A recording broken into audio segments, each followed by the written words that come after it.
Olá, nós vamos dar sequência ao nosso curso e nessa conversa de hoje nós vamos falar de forças elétricas, forças que ocorrem entre cargas pontuais. Essa é a chamada força de Coulomb. Tá? Então vamos começar só relembrando algumas coisas. Então primeiro nós falamos de cargas elétricas. Cargas elétricas, elas interagem. Vamos lembrando que cargas elétricas, elas têm uma interação, tá certo? E essa interação entre elas, nós vimos, essa interação ela pode ser repulsiva ou pode ser atrativa. Quando as duas cargas têm sinais iguais, elas têm uma interação que é repulsiva. Se elas têm sinais diferentes, eu tenho uma interação que é atrativa. Tá? Isso nós já conhecemos, isso já não é um conhecimento aí, desde o ensino médio, que vocês já têm sobre essa interação. Tá? Mas vamos aprofundar um pouco mais e vamos pensar na seguinte situação. Eu tenho duas cargas, eu vou chamar de Q1 e Q2. Por enquanto a gente não precisa saber o sinal de cada uma delas, tá certo? Vamos ver o que acontece quando eu aproximo a carga Q1 da carga Q2. Como é que é a força? Como é que é a força que uma produz na outra? A primeira coisa que a gente observa é que a força depende do produto das cargas.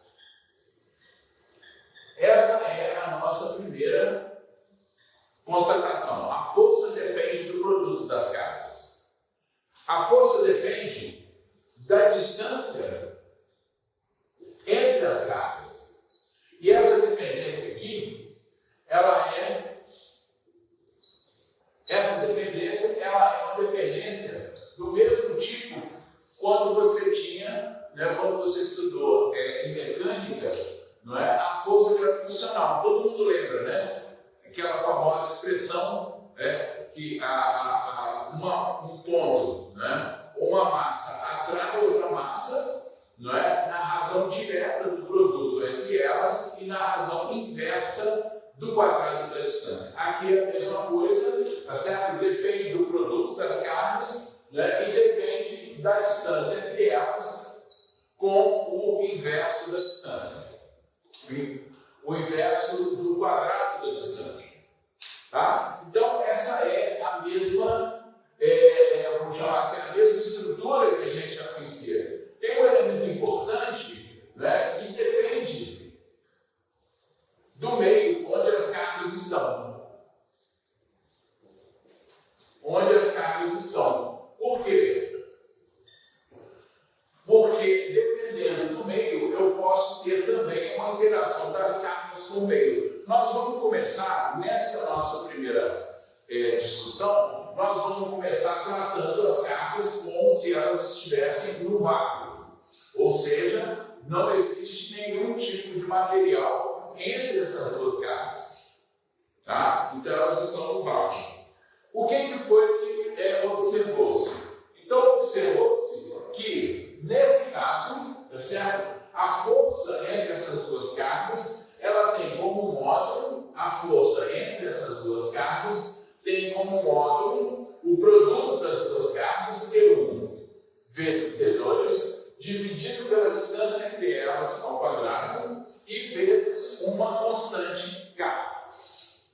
Tá? Essa constante é a constante de proporcionalidade. Se vocês lembrarem, da gravitação universal, na gravitação universal, eu tinha a força proporcional ao produto das massas, proporcional ao inverso do quadrado das distâncias, e aqui entrava a constante de gravitação universal. Tá? Então, essa fórmula, a fórmula de interação entre duas cargas, é desse jeito, ela pode ser expressa assim. Se eu voltar aqui, vamos voltar então agora a esse nosso diagrama aqui e pensar o seguinte: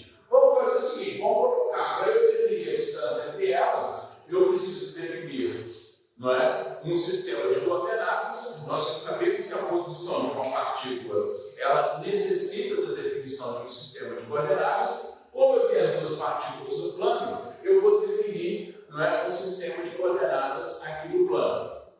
Tá? Esse aqui é o nosso eixo X, né? Vamos chamar esse aqui é o nosso eixo Y. Tá? A distância entre essas duas cargas, né, a posição, eu botei a carga aqui no meio, no centro aqui do sistema de coordenadas, como medida de facilidade. Tá? Isso poderia ser alterado a seu gosto. Então agora eu tenho aqui o vetor R, esse aqui é o meu vetor R, que define a posição de Q2 em relação à carga Q1.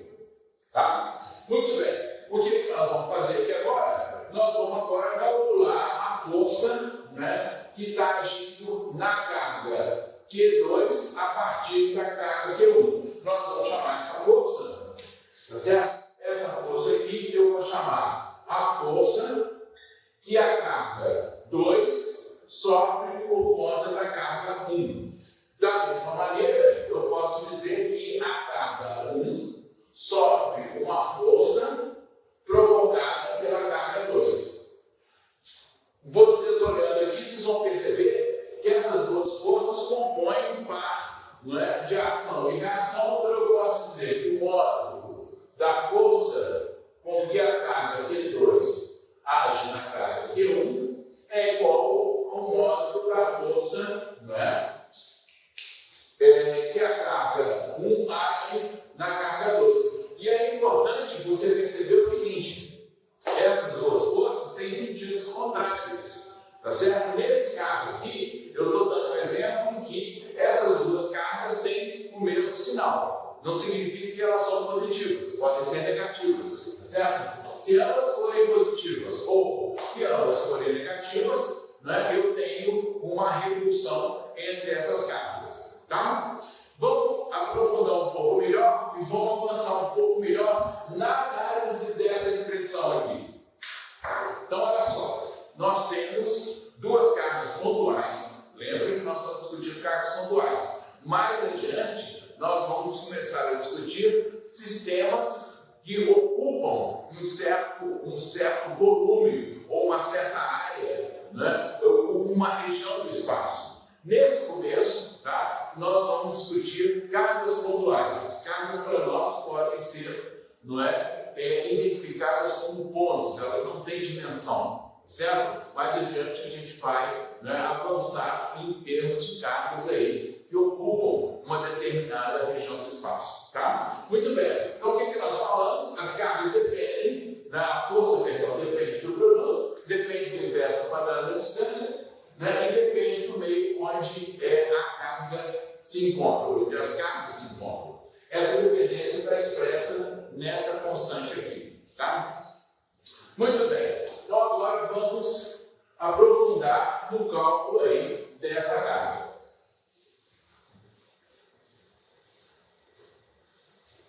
Nós vamos aprofundar então no cálculo dessa força. Tá? Muito bem. Primeiro vamos falar sobre essa constante K.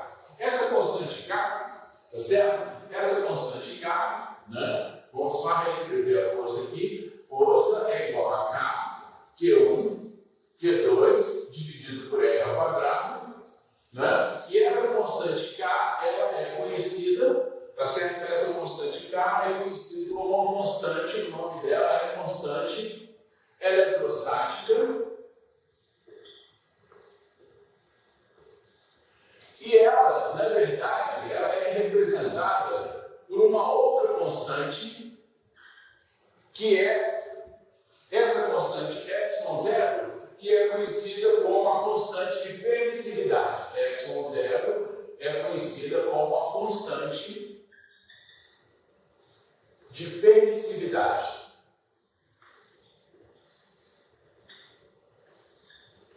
Muito bem. A gente pode estabelecer 4π é um valor exato, né? 4π é um valor exato e existe, tá certo? A relação entre as cargas, a distância e a força, ela é dada, tá certo? Por essa constante, e essa expressão aqui, não é? Ela tem origem no sistema de unidades que a gente está usando, né? Dado um conjunto de definições definições, tá certo? Se vocês quiserem, né? As unidades do sistema internacional, elas são definidas em termos de algumas constantes fundamentais. São 7 unidades, tá certo? E elas são definidas em termos de 7 constantes da natureza, tá?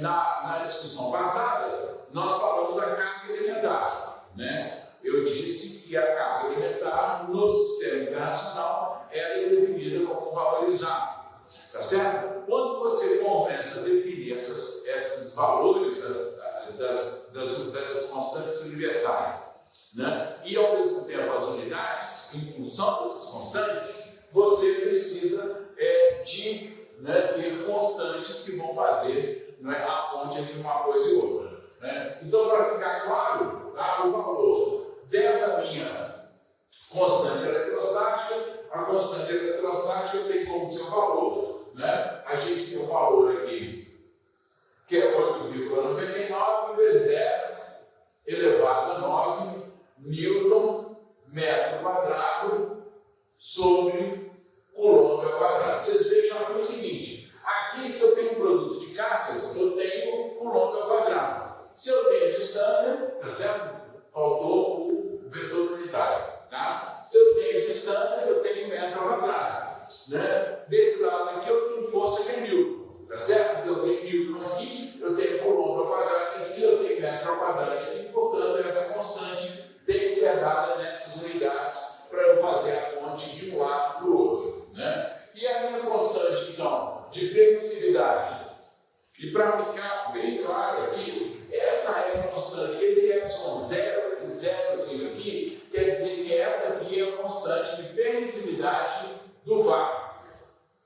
Mais adiante, como eu disse para vocês, quando a gente estiver trabalhando, não é, com cargas em relação a outros meios que não o vácuo, tá? Nós vamos ter que mudar, não é, essa constante. Tá? A gente vai discutir um pouco mais aprofundadamente a constante de permissividade quando a gente estiver tratando, né, do próximo capítulo desse nosso curso, que é a parte aí de campo elétrico. Essa constante, então, tá certo? A constante de permissividade, ela tem um valor, tá certo? Ela tem, portanto, um valor ε0 é igual a 8,85 vezes 10 elevado a menos 12, né, Coulomb quadrado dividido por Newton vezes metro quadrado. Ela inverte aqui, né, como ela está no denominador aqui, ela inverte simplesmente essas unidades. Tá? Então, nesse caso aqui, ó, só para reforçar, essa é a minha força, tá certo? Essa é a minha força. Né? Vocês podem se perguntar, né, onde está o vetor unitário? O vetor unitário está aqui, ó. Ele tem o mesmo sentido do vetor R, aqui então está o unitário dessa direção. Tá certo? Então, o que nós fizemos aqui agora? Né, nós introduzimos, tá certo? Apresentamos, né, qual é o valor da força que age numa carga quando ela se aproxima de outra carga. Tá? Essa força depende do produto das cargas, depende da distância, do inverso do quadrado da distância, e depende de uma constante que está relacionada com o meio no qual essas cargas se encontram. Tudo bem? Então, na próxima conversa nossa, nós vamos voltar, né, a essa discussão, né, sobre cargas, mas agora introduzindo uma nova beleza, que é o campo elétrico. Tá? A gente se vê daqui a pouco. Um abraço.